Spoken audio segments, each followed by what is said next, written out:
This is Hashtag History, episode 166. I'm Rachel. And I'm Leah. And although by the time this episode comes out, we will be far beyond Women's History Month, I just wanted to share that I feel the fact that we are recording this episode during Women's History Month and just a few days removed from International Women's Day is very fitting. I love it. Yes. Every season, we try to make sure we include at least one episode about a remarkable woman in history. And when I say try, I don't necessarily mean that it is difficult for us to think of a woman to discuss. In fact, it's quite the opposite. Rather, each season we try our hardest to not make this an entirely women's history podcast, and instead we try to cover other people and events. Mm-hmm. This week is no exception. This week we will be talking about Shirley Chisholm. She was the first Black woman to be elected to the U.S. Congress. She was the first Black candidate to run for the major party nomination when she ran for the Democratic Party's presidential nomination, and was a major supporter and advocate for women's rights, social services, and racial justice.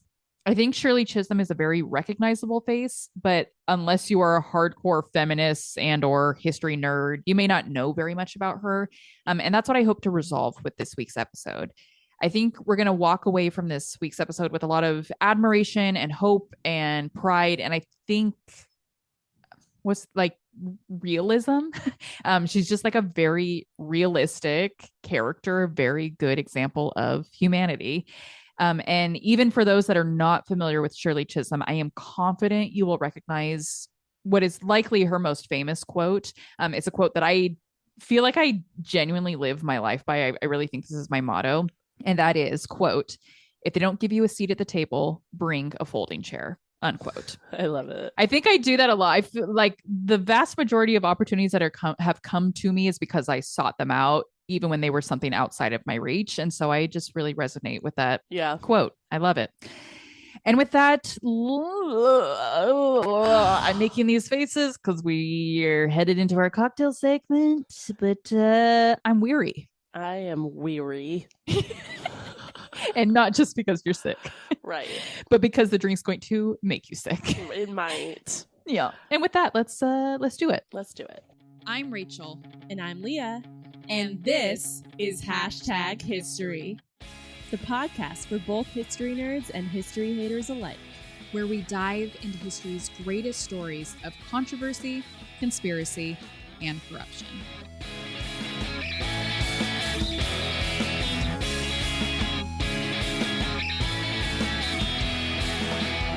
Okay, before we begin, I have to say, I laughed out loud when I opened the cocktail Google Doc you created for this week's episode, Rachel. Mm-hmm. For those who want a little sneak peek into our process, Rachel will create a Google Doc for each episode and put the name of the person and message, if they sent us one, who sponsored that week's cocktail for me before I start like drafting my cocktail and script and everything.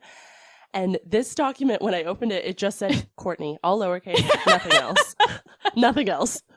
Well, to be fair, that's more her fault than my own. That is all that she put. Yeah, normally someone like leaves a message along with the sponsoring. No, all she put was Courtney. I was just like, that's the most like sister thing in the world. That is also true. That is also true.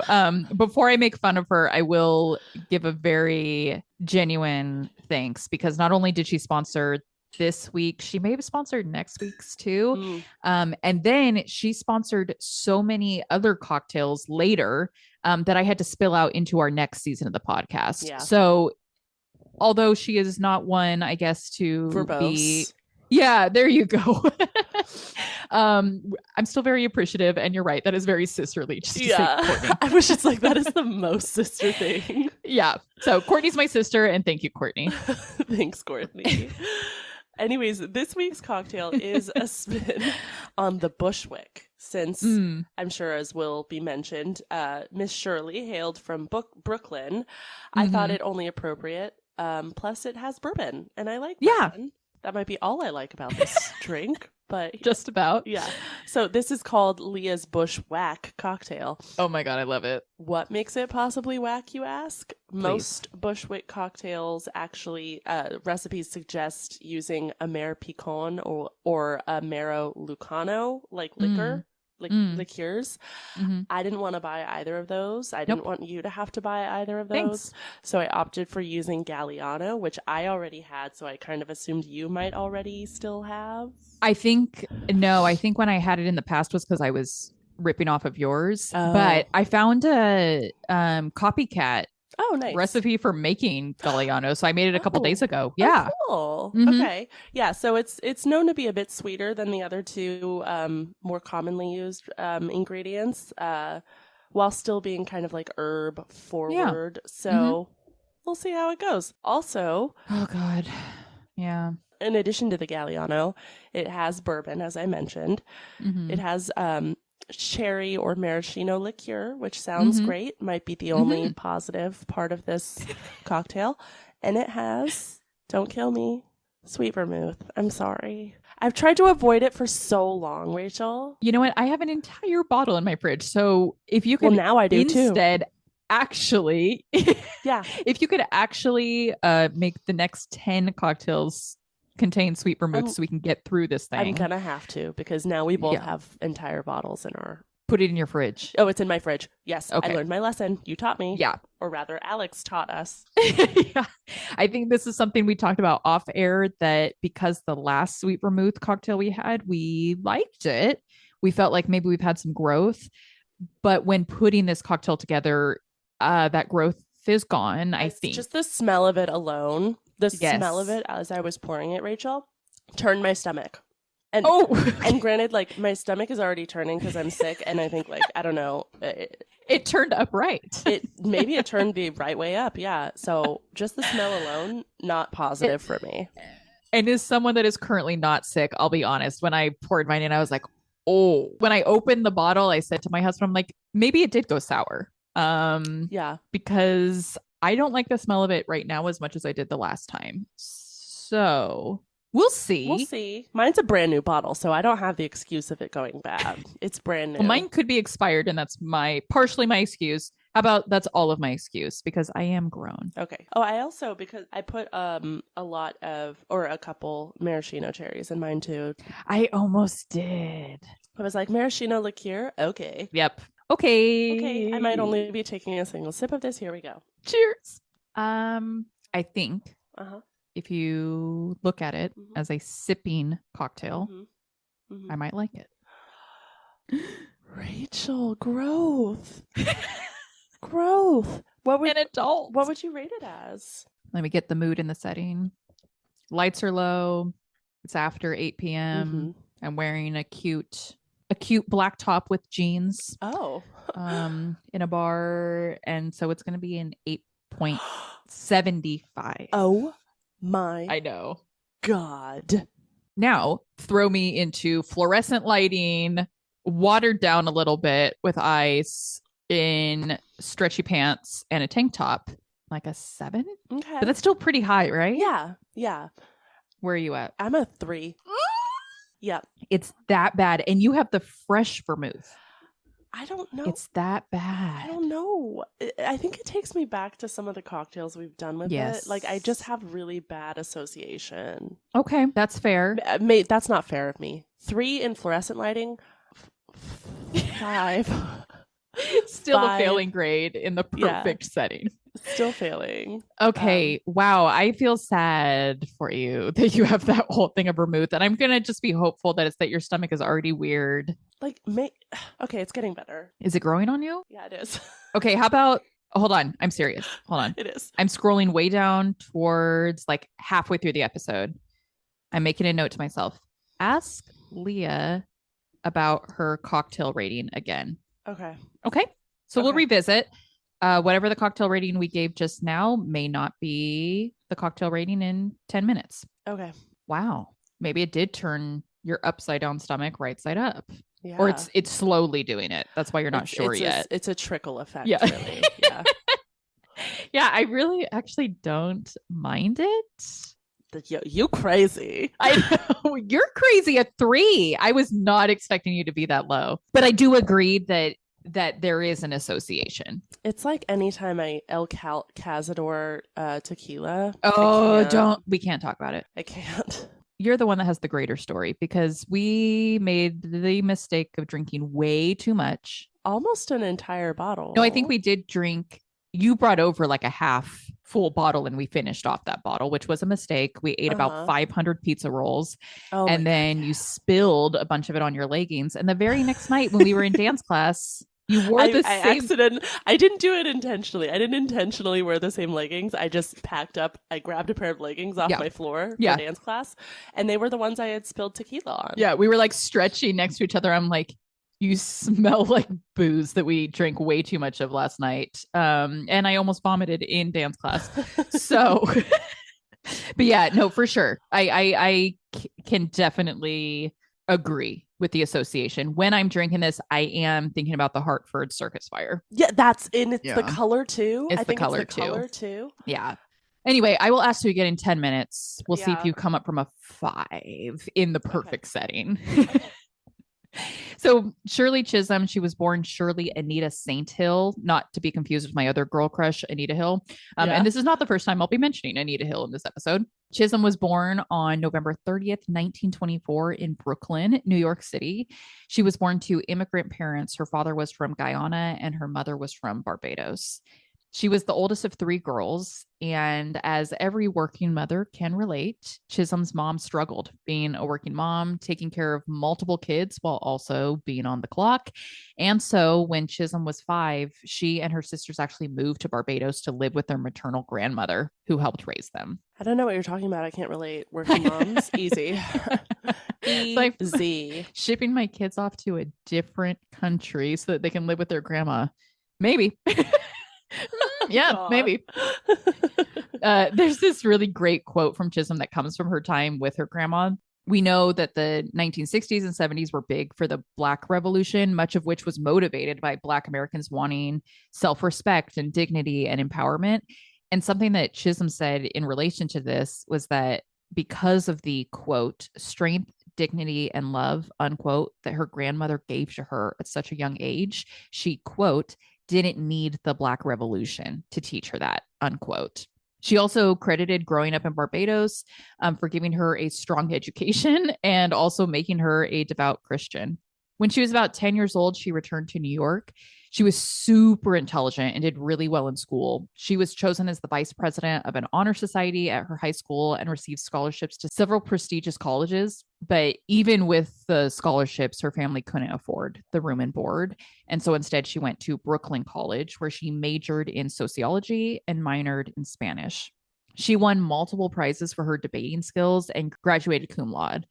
She got really involved in activism during her college years, including being a member of the Harriet Tubman Society, where she advocated for Black soldiers to be integrated into the military during World War II. She had professors notice her skills and encourage her to pursue a career in politics, but she declined, stating that she couldn't because she had a, quote, double handicap, unquote, being that she was both Black and female. Yeah.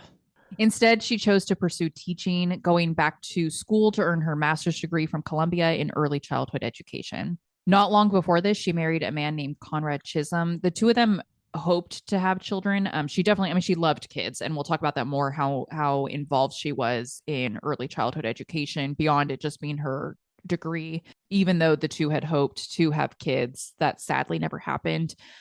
We know that they suffered through multiple miscarriages. And then some scholars have also speculated as to whether her future busy political career also led to them not having children. Yeah. She became somewhat of an authority figure in the childcare space, eventually becoming a director of several childcare centers. And it was while she was working in this field that she became even more involved in advocacy, which, like, isn't that how it always is? Unless you grew up in a family of politicians, unless you're Kennedy, or you are just one of those rare people who, as a young child, have a dream of becoming president one day. I think the vast majority of people stumble upon politics through advocacy work. You see a need, you fill a need. And that's what happened with Chisholm. Despite initially saying that she did not intend to pursue a career in politics, she found herself getting involved in local chapters for organizations such as the League of Women Voters, the NAACP, and the local Democratic Party Club. She also joined campaigns that helped place some of the first Black people in positions within the government. With all of this experience, Chisholm decided to officially try her hand at politics herself. In 1964, she ran for a seat in the New York Assembly. She was an extremely popular candidate, receiving more than 18,000 votes versus the less than 2,000 votes that either the Republican or Liberal Party candidates received. This made her only the second Black person to win a New York Assembly seat and the first Black woman to do so. Here, a lot of her efforts went towards education improvements. Then in 1968, she ran for the U.S. House of Representatives and won in a landslide.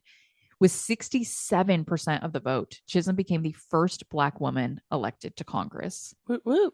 I know. That's like kind of unheard of. 67% of the vote. That's crazy. Especially for a candidate that, to her point, has what she perceived and referred to as a double handicap.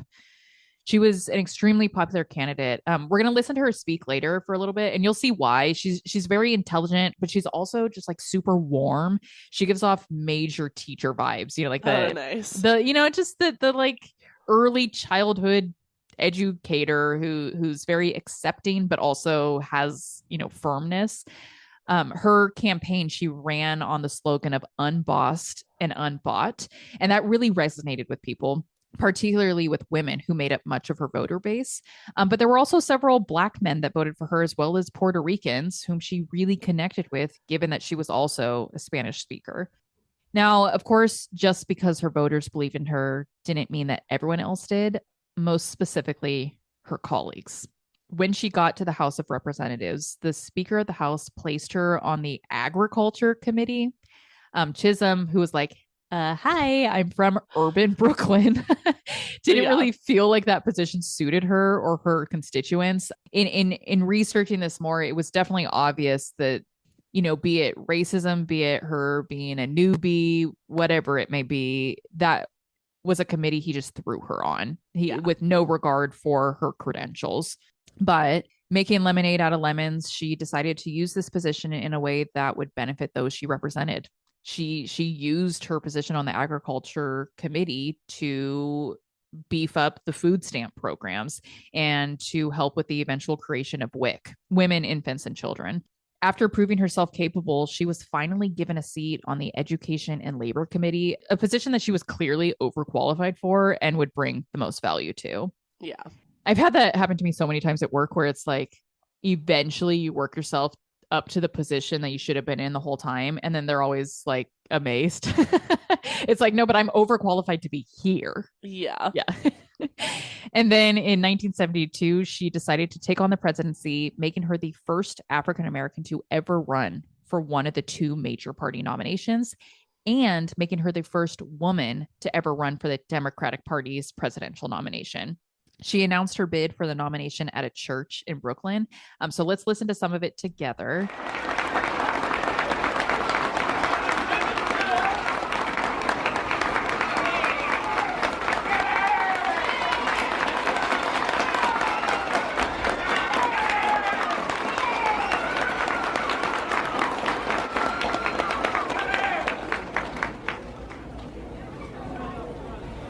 I stand before you today as a candidate for the Democratic nomination for the presidency of the United States of America.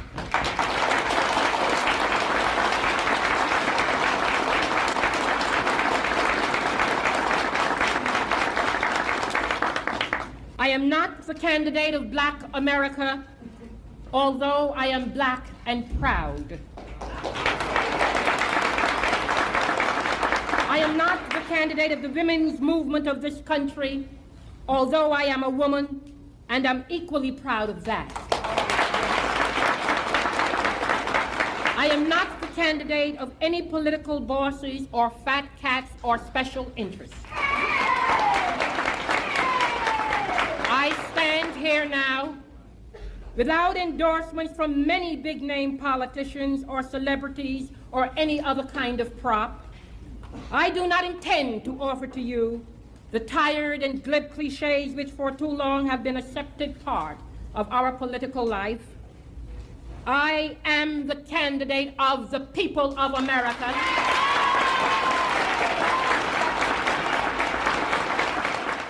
Thoughts? She definitely teacher vibes. Mhm. Like no nonsense teacher vibes. Love her.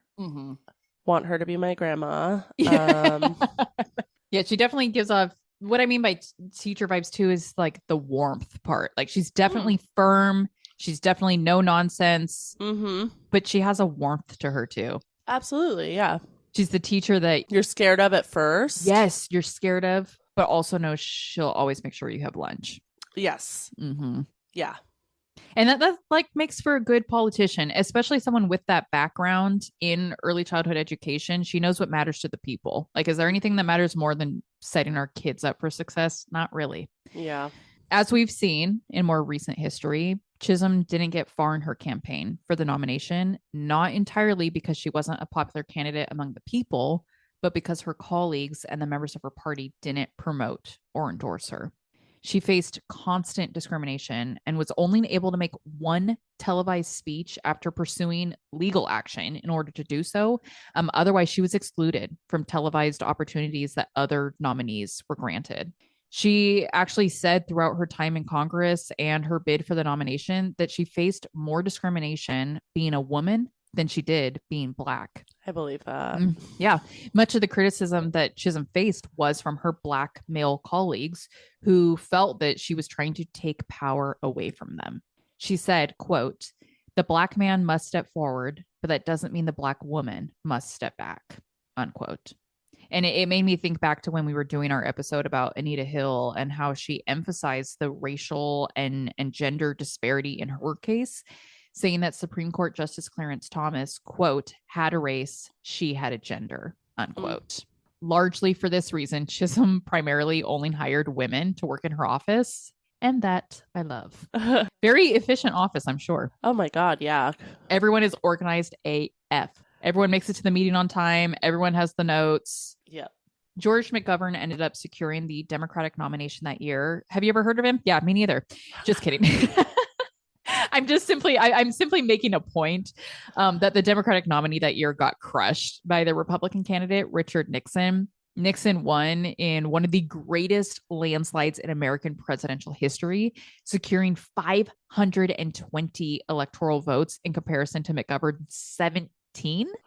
Oh, geez. Yeah. He also took nearly 61% of the popular vote. So maybe the Democratic candidate was never going to win the 1972 election. Yeah. But I'll tell you, it would have been a lot more interesting if Chisholm had been given a chance. The truth is, she kind of knew that her odds were slim to none. I mean, you know your colleagues, you know whether they have your back or not, and she knew that hers didn't. But she stated that she wanted to try anyway, if for no other reason than to challenge the status quo and to say that she did. She continued as a representative in the House for a total of 14 years.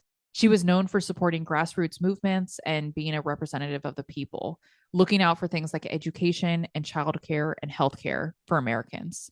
She was also known to cross the aisle frequently and work with people she may not have otherwise agreed with if it meant doing right by the American people.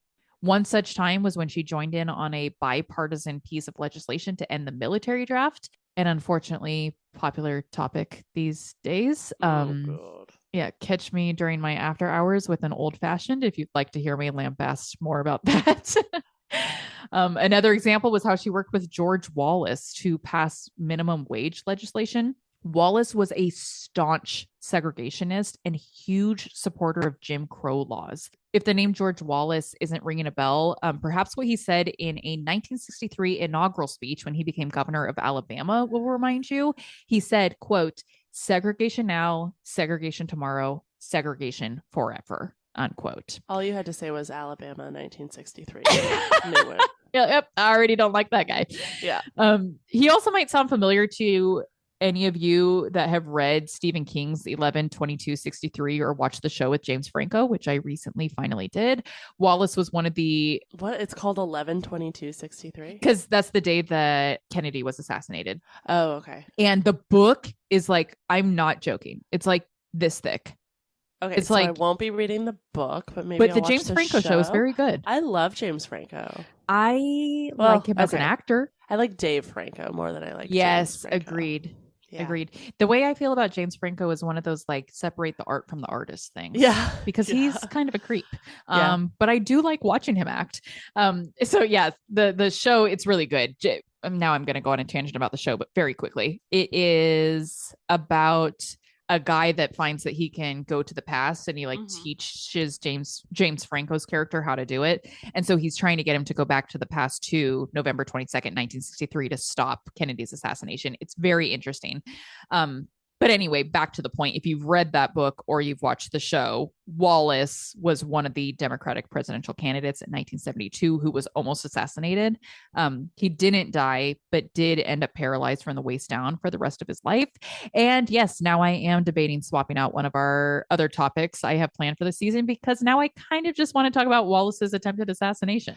Anything assassination related, Rachel's I know, but Wallace's is especially interesting because there is speculation that it was Lee Harvey Oswald that did it, or like a conspiracy ring that recruited Oswald to kill Kennedy that also tried to kill Wallace.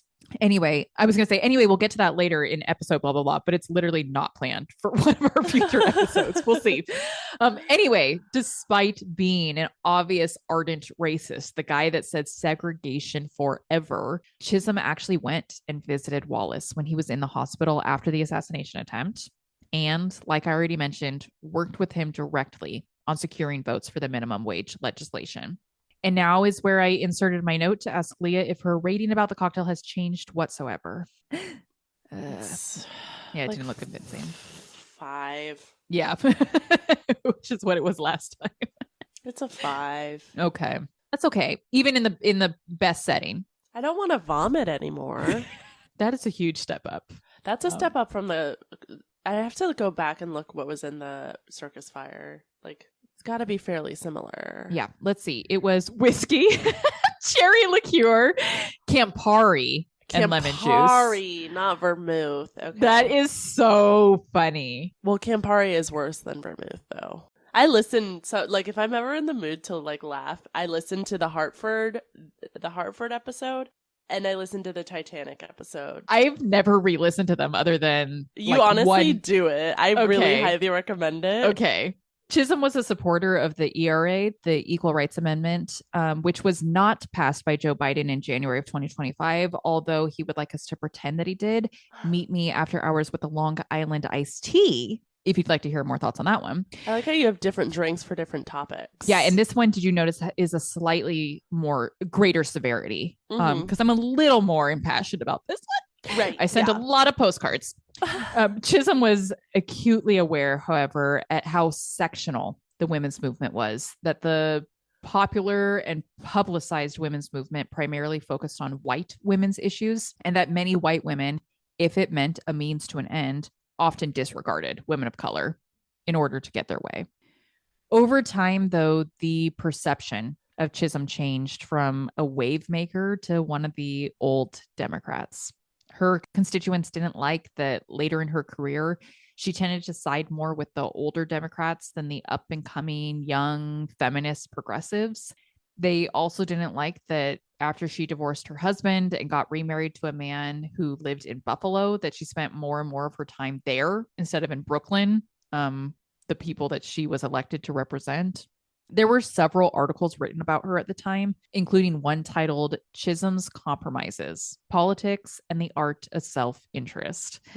And like, just to be blunt, isn't that the art of all politicians? Seriously. I mean, I do hope that at least half of the people, do you see how low my expectations are? Yeah. At least half of the people serving in politics are there for noble reasons, that they want to help and serve the people they represent. But even the most noble and genuine people still have to look out for themselves if they want a job. These are elected positions, and specifically speaking of House representatives, their term limits are 2 years. So every 2 years, they have to do what is best for them if they want to continue to serve. So sometimes that does mean compromises. Yeah. Which is gross and ugly, and I don't like it because we elected them to serve the people, but they also do serve themselves. There is the argument too, though, that maybe Chisholm did indeed compromise if only as a means to still be able to push her initiatives and her progressive views, kind of to her point. Like you can't do that if you don't have a voice, or you can't be at the table unless you have a seat, right? Right. And so maybe she had genuine motivations for doing it as well. Partially motivated by the dissatisfaction from constituents she faced, partially motivated by the Reagan administration and how much she did not like him, and partially motivated by a serious automobile accident her husband was in, Chisholm decided to retire in 1983. She expressed that she had never intended to spend her whole life in politics and regretted not spending more time with her family or teaching, something that she really loved to do. Post-Congress, she taught at Mount Holyoke College and remained in political activism, co-founding the National Political Congress of Black Women. She was nominated by Bill Clinton in 1993 to serve as the U.S. ambassador to Jamaica, but unfortunately, her declining health made it impossible for her to accept the nomination. She passed away in 2005 when she was 80 years old. She was posthumously awarded the Presidential Medal of Freedom by Barack Obama in 2015 and the Congressional Gold Medal by Joe Biden in 2024. Her legacy continues. There have been several books and movies produced about her. There's monuments erected in her honor and schools named after her, both in New York and in Barbados.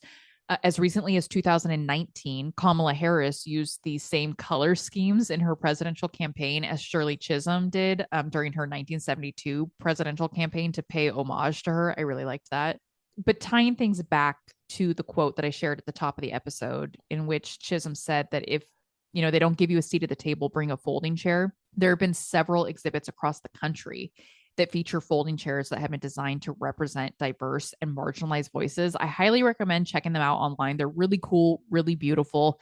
I remember I did a Woman Crush Wednesday reel on our Instagram where I showed some of those chairs. It's really cool. I love the concept. Yeah.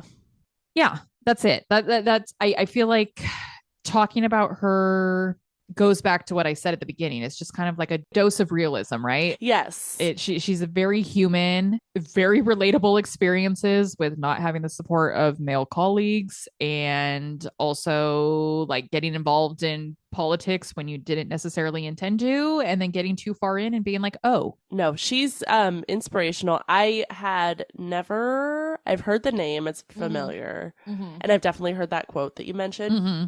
Didn't know anything else about her. So yeah, totally relatable, inspirational, and yeah, I totly get the teacher vibe. Yep. I think that's what got her far too. I mean, in her first two elections to win in such landslides is I was gonna say pretty remarkable. No, it's like really remarkable. Yeah. That an unknown was able to win in landslides 2 times in a row, both in the New York Assembly and when she ran for the House. Yeah. The only way an unknown does that is if you actually respect and trust them. Mm-hmm. Yeah.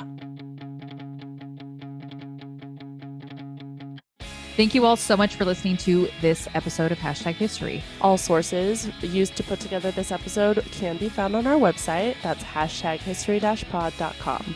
A special thank you to my husband, Alex, for editing the podcast. You're the best. Thank you.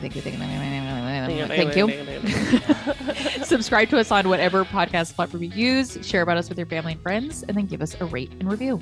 And be sure, as always, to check us out on Instagram. We are at #history_podcast. And come join us over on Patreon, where for as little as $1 a month, you can help support our books and booze supply. This is a place where you can support the podcast, and in exchange for your support, you'll receive an automatic 15% off all merchandise, and we mail you cards and stickers. Thanks. Bye.